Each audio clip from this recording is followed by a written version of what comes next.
They do. The Kurdistan regional government and the US administration share a lot of same goals.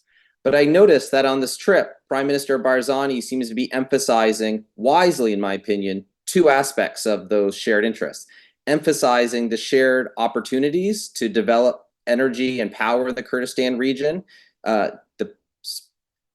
The press release that the KRG put out mentions that Prime Minister Barzani will emphasize opportunities for American companies in the sector. And that's what the Trump administration cares about. That's what they want to hear, opportunities for deals.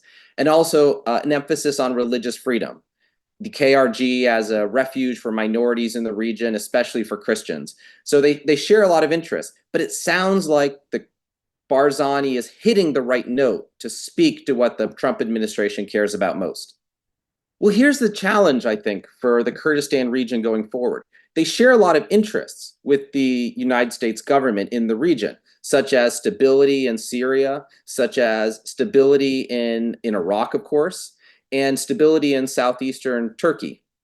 But from the perspective of the US administration, all of those things that Kurdistan is central towards, they're stabilizing more than they have in recent years, right? Post Assad, the Syrian trajectory looks good. Trump just met with the new president of Syria and Saudi Arabia, to everyone's surprise. There has not been a large resurgence in ISIS, and ISIS looks containable to some extent. The relationship between the SDF and Damascus is progressing well, it seems. The PKK announced that they're going to be disarming. So, in a number of ways, Kurdistan and the US continue to share interests. But I think it's important for Kurdistan and the Kurds more broadly to realize that their strategic importance to the United States in some ways is decreasing. And if all of those things remain positive, is likely to go down more in the coming months and years. The big remaining issue, of course, is Iran. And the US Iran negotiations over a new nuclear deal are proceeding.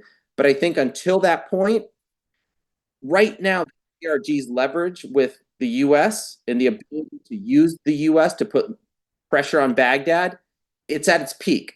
And if a deal with Iran is struck, the Kurdistan region may find that it still shares interests with the United States, but its importance to the US has declined.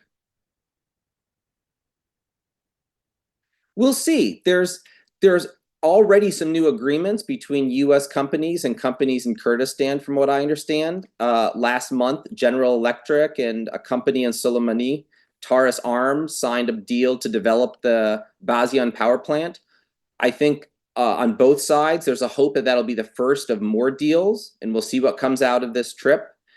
But I think there's opportunities there. I think the real challenge for the Kurdistan regional government is the US administration under Trump, it is more centralized in the White House, and decision making is more centralized in the White House than previous administrations. So the Kurds have a great track record in history of reaching out to the State Department, to members of Congress, to interests in Washington. But it looks like those actors aren't as important in the White House in decision making as they were under past administrations. And so you mentioned the Gulf and how President Trump discussed the Kurdistan region with Gulf actors. I think that's an important strategy for the Kurds going forward, strengthening its ties with the Gulf, to Saudi Arabia, to the UAE, to Qatar. Those are places that it seems Trump's ear, and that Trump, to some extent, is going to delegate regional relations to. And so influencing those states, having good relations with them, I think will be important for having impact in the White House.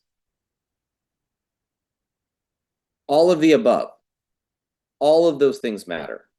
But for the Trump administration, I think it's deals, first and foremost.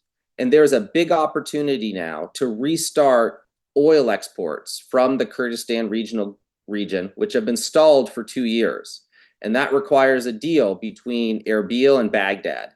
And so I think linking business opportunities for American companies to help develop that energy and power infrastructure in the Kurdistan region and tying that to restarting oil exports, I think that's really what's going to get the US and the Trump administration in particular more directly interested in and involved in what happens. But like I mentioned earlier, the Kurdistan Regional Government has always been an island of stability in the region.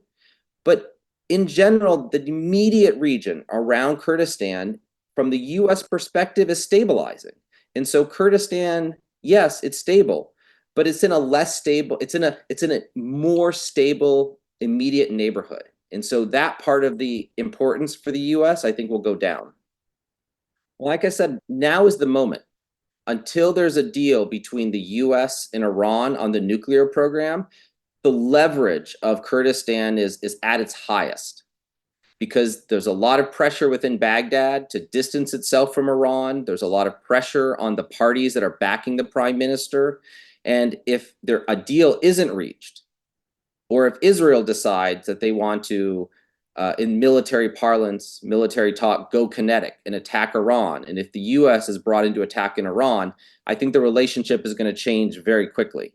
And so right now there's a moment that the Kurds can use leverage against Baghdad, at least to strike a deal to restart the oil exports. And of course, we're all watching to see what happens with Iraqi elections. Elections are scheduled for November. I don't think we know yet what the coalitions are going to look like, where the Kurds are going to be, and the wider distribution of electoral alliances. And so the U.S. will play a role in that. But I think the U.S. is also watching to see how relations between Erbil and Baghdad develop.